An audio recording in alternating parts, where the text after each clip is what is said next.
would the American people be well advised to try to look for a candidate who's an expert in business and has a great financial background? You don't have to have an expertise in business. What you have to do is be able to attract good people. Would be my first argument that's in the end the head of any government entity job is not to do the work themselves, it is to attract good people. And so that's the first thing that I would look at. I would argue in the case of New York City, what I contributed to this was to attract great people, to incentivize them, to keep them working together, and then they in turn all the way down the list, and the federal government is no different. So you should ask yourself, among the candidates who are running for office, one of them will be selected for President of the United States. How are they going to attract the people? How are they going to get everybody to work together? You've got to get to both sides of the aisle, as well as both ends of Pennsylvania Avenue working together. New York City has done that. We've worked with a Republican Senate, a Democratic legislature, and a Republican governor, and a Democratic governor. And I think with George Pataki, we did an awful lot together, and with Elliot Spitzer, we're doing and will continue to do an awful lot together. So it isn't, you don't have to have the expertise yourself. I do think it is useful if you understand how people behave and what incentivizes them. You have to have an understanding of the world and the world we live in and how important overseas markets and democracies and other kinds of regimes are. They influence us, they buy from us, they sell from us, they control the price of oil. I think that you certainly should ask every one of these, what is their international every candidate, what is their international expertise? How much do they know about the world? How much have they traveled over the years? But it is not being a businessman per se. That certainly shouldn't preclude you from running for office. Mitt Romney's a businessman. Rudy Giuliani, after his career in public service, is a business person. And they're legitimate candidates.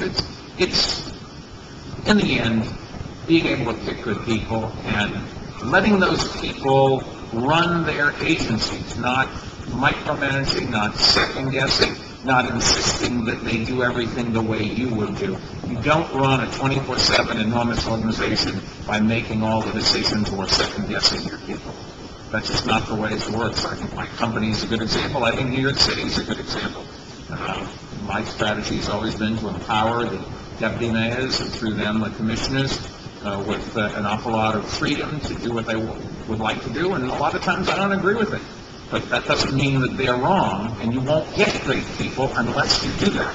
The reason we've been able to attract and keep great people is we let them do the things that they want to do.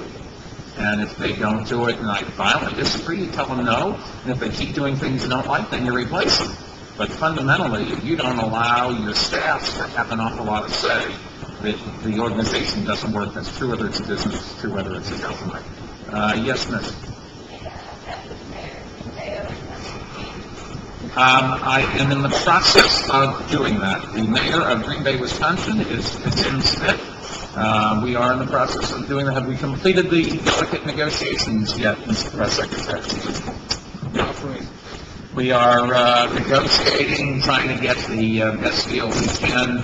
And you will, when we finish all of the detailed negotiations, you can rest assured we'll be happy to inform you of that. I will tell the people of the city of New York I do not plan to put an appreciable amount of their tax revenues or assets on the line. So while I don't think there's any chance of us losing, just on that wild 1 in a million chance, we're not going to jeopardize our school system, police department, or anything else.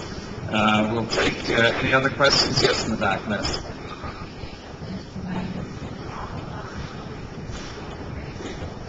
I don't have, I am not a candidate. I'm not part of the race. I think that it's good that we have a debate and we have multiple candidates so that the public can choose on both sides of the aisle, and I'll leave it at that. It's not something that I should get involved in.